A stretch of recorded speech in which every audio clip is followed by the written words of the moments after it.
So builder incentives, are they real or just part of the game? That's what we're going to explore today in this short video. So hang around.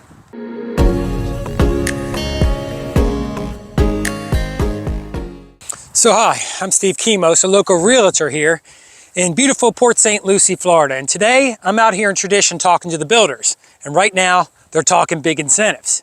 Well, how big, you ask? Well, some builders are saying they have up to $60, $70, $80 to $100,000 of incentives on inventory homes, what they call spec homes.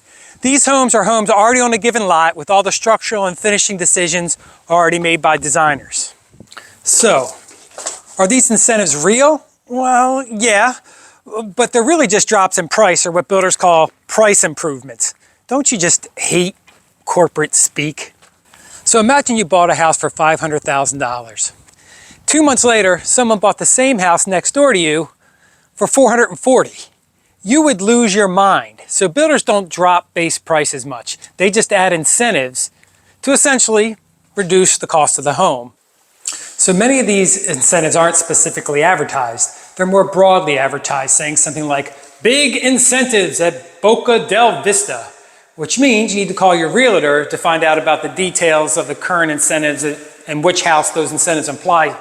Other incentives are more specific, but apply to all situations and types of builds. For example, a builder will give $10,000 for closing costs or cover closing costs altogether.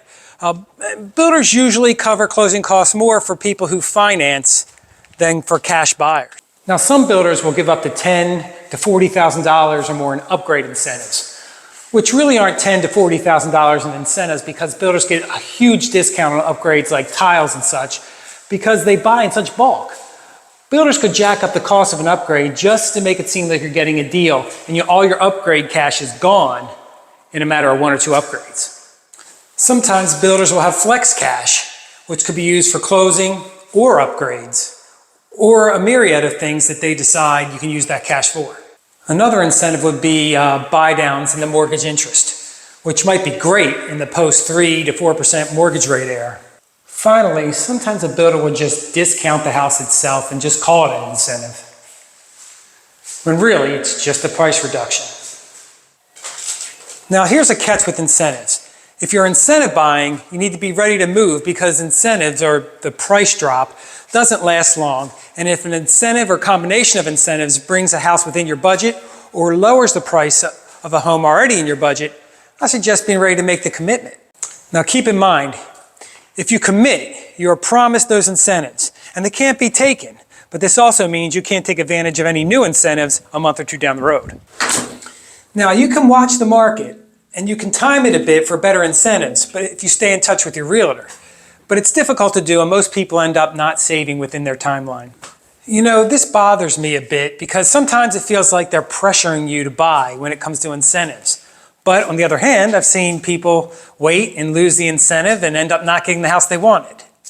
Now, these incentives change monthly or weekly depending on how well that particular neighborhood is selling. So that's a quick look at the new construction game of pricing and incentives. If you have a story about builder incentives, leave a comment below. And be sure to like and subscribe so we can have more content like this available for consumers. And if you need to talk to someone, a realtor on the Treasure Coast, contact me. My information is on the screen and in the description below. See you in the next video.